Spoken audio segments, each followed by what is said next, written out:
नमस्कार, जय हिंद। मैं रितेश साई एक बार फिर से स्वागत करता हूं आपका अपने इस यूट्यूब चैनल पर। दोस्तों, आज हम बात करने वाले हैं दक्षिण भारत में घटी एक ऐसी घटना के बारे में जिसको सुन के आपको भी आश्चर्य होगा। 1876 के अकाल के बारे में हम बात करने वाले हैं। हाँ, उसी अकाल के बारे में बात करने वाले हैं जब दक्षिण भारत में लाखों लोगों का जान चला गया। किस लिए? केवल भूख के कारण, प्यास के कारण। जी हाँ, चलिए बात करते हैं। 1876 से लेकर 1877 का काल दक्षिण भारत का एक ऐसा दौर जब लाखों लोगों ने भूख से दम तोड़ दिया। खेत सूख गए, नदियां खाली हो गई और इंसान की बुनियादी जरूरतें खाना एक दुर्लभ चीज बनकर रह गई। इस भीषण अकाल का सबसे बड़ा कारण था मानसून की असफलता। 1875 से लेकर 1876 में बारिश ना के बराबर ही हुई, जिससे दक्षिण भारत के कई हिस्सों में सूखा पड़ गया, खाद्य उत्पादन ठप हो गया और लोग भूखमरी की चपेट में आ गए। लेकिन क्या सिर्फ प्राकृतिक आपदा थी जिसके कारण इतना भीषण अकाल पड़ गया? नहीं।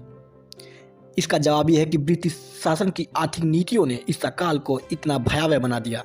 भारत के लाखों टन अनाज ब्रिटेन निर्यात किए गए, और जबकि उस समय निर्यात किए गए जब अकाल पड़ा था। अकाल के समय में भी इन ब्रिटिशों ने भारत के लाखों टन अनाज को ब्रिटेन में भेजते रहे। उस समय भारत का वायसराय थे लॉर्ड लिटन। उनकी नीतियां गरीब जनता के लिए घातक साबित हुई। ब्रिटिश सरकार ने अकाल राहत कार्यों में देरी की, जिससे हालात और भी गंभीर हो गया।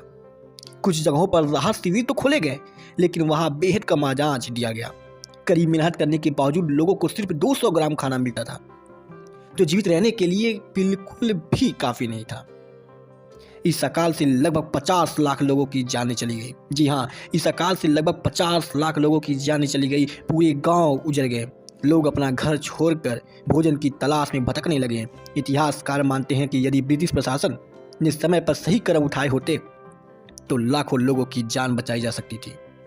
लेकिन उनकी प्राथमिकता भारत से धन लूट कर ब्रिटेन ले जाना था। जी हाँ,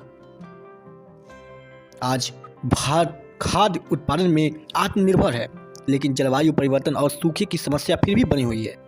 क्या हमें इतिहास से सीख लेकर अपने जल और खाद्य संसाधनों को सुरक्षित नहीं रखना चाहिए? 1876 का काल हमें याद दिलाता है कि सूखा सिर्फ प्राकृतिक आपदा से नहीं, बल्कि प्रशासनिक लापरवाही की वजह से भी आ सकता है। तो इस बात को हमेशा याद रखिएगा। अगर आपको ये वीडियो महत्वपूर्ण लगी हो तो लाइक करिए, चैनल को सब्सक्राइब करिए, और मिलते हैं अगली इंफॉर्मेशन के साथ अगले वीडियो में। जय हिंद, जय भारत।